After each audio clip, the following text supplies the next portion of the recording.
जय श्रीराम। अर्थगमो नित्यम आरोगी तथा प्रिय च भार्या प्रिय च वादनी वैश्य च पुत्र अर्थकरी च विद्या अस्य सुखानी च राजा। यानी घरमा नित्य धन पैसा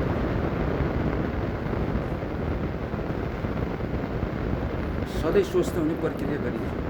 अनि व्यायाम गरिन्छ, व्यय गरिन्छ, नचाहिने चिजहरू खर्च गरिन्छ, चाहिने चिजहरू एक्सर्साइज। प्रिय छ भार्या श्रीमान श्रीमती प्रिय छ, प्रिय छ वादनी मिठो बोली बोलिन्छ जसको कारण। वैश्य छ पुत्र परिवारको हर सदस्य कसमा छ, श्रीमान श्रीमती बालबच्चा हरेक चिज आफ्नो नियममा चल्छ। अर्थ गरी चाहिँ धन पैसा कमाउने हरेक परिवारको सदस्यमा ज्ञान छ। यो 6 चिज छ त्यो सम्झनुहोस्, तपाईँको घरमा सुख छ। याद राख्नु, प्रिय छ भार्या प्रिय छ वादनी, यो चिज अति प्रिय छ। यदि तपाईँले यो बोल्ने मुखलाई कहाँ चलाउँदैछ, सिर्फ 3 चिजमा मुख चलाउँछ। एक त सिर्फ भजन गर्नको लागि नै चलाउँछ, श्रीराम श्रीराम जय राम जय जय।